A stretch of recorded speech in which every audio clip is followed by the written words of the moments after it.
All right, guys. So, how do we earn money in the merchant services business? Well, there's really three ways to do that are the primary components of any merchant services ISO. So, number one, we make residual from sales. Now, we make residual from sales as a small percentage of that business owner's total credit card revenue. Now, that can range anywhere from what we call 5 basis points, which is 0.05%, all the way up to 2 full percent of that person's entire business on a dual pricing 4% deal. So it can be kind of anywhere in between.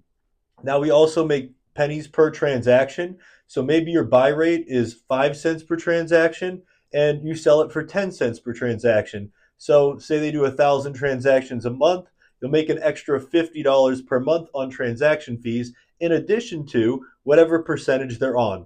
So if they're on a 3%, you're making around 1%. If they're on a 4%, you're making 2. If they're on a 3.5%, you're making around 1.5. And it all depends on the industry that you're in, right? So, it goes by what's called an MCC code, a merchant category code. And these MCC codes vary on interchange rates. Now, if you don't know what interchange is yet, it is how much the credit card companies charge the merchant for using that card. That's what we call a pass-through cost in the merchant services business. So we are passed through the interchange rates. So the average for a convenience store might be 1.5%, but a high-end restaurant that takes a lot of high interchange, high reward credit cards might be closer to 2.3%. So it just depends on the industry and the merchant category code, as well as the risk profile.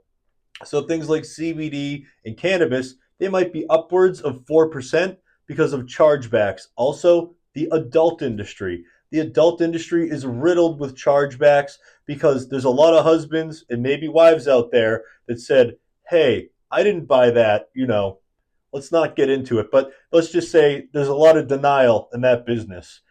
My card was stolen, right? Awesome.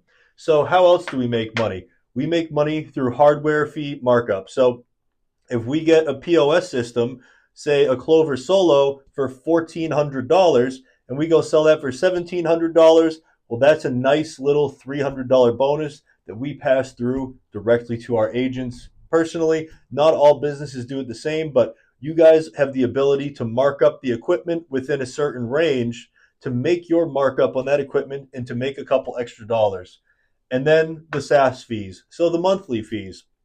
Now, these include annual fees and just regular monthly fees. We don't like to do junk fees or anything like that, but we put in annual fees because at least once a year, you have to go to that merchant. Maybe you have to reset their menu. You have to go through their items. Maybe you have to help them with some accounting. So we do believe in annual fees, but nothing egregious. Maybe $70 per year just to keep that merchant on their toes. And we're transparent about this and exactly why we're charging them this fee. And then our cost to use a program might be $10 a month, and then we charge the merchant $50 a month for it, and we make that extra $40 per month. Now, we tend to do this on smaller businesses and charge them a little bit extra because we're not making that profit. So if a business only does $10,000 per month and we're making 1%, well, we're only making $100 per month on that merchant. If you're only making $100 per month, well, how are you going to find time in your schedule to go down there and drive 30 minutes down to the merchant to service their account, to make sure that their inventory is going, swimmingly, make sure that everything is going great, and then drive home another half hour and only get paid $100 a month for that merchant? It's just not a good use of time. So sometimes on smaller merchants, we have to implement small monthly fees to make that a little bit more worth it. So now you're making $140 per month and you can justify that time a little bit more.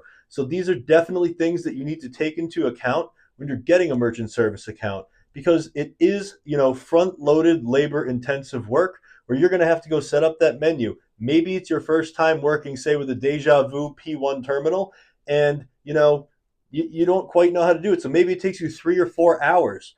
Now you've gone 3 or 4 hours in, plus the install, plus talking to the merchant, plus selling that merchant. It might be 10, 15 hours you've now put into making $100 per month.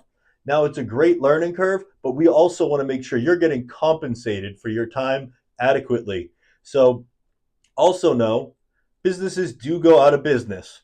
So we need to make sure that we're hedging against, that potential equipment cost down the road, right? And we're hedging against potentially losing that account down the road. So we don't want to go put 100 hours into one merchant and then they end up closing 6 months down the road because they're a brand new restaurant in Manhattan, right? So we have a lot of restaurants in Manhattan. One of our restaurant partners is, in Union, New Jersey, and he cranks out restaurants like crazy. He probably does about 15 to 20 per month. That being said, um, you know, I see most of these restaurants open and close 8 months later. Well, if you give them a free POS system that could be four, five, six, seven, $8,000, and then they close 8 months later and they only did 15 grand per month in the interim, well, you're left holding the bag on all that POS equipment. It's not a good story. So there's a lot of different ways that you have to make sure that you approach deals to make sure that you are in the right, you're in the clear, and you're going to make profit on that deal. Because at the end of the day, we're in to serve the merchant and to make a profit.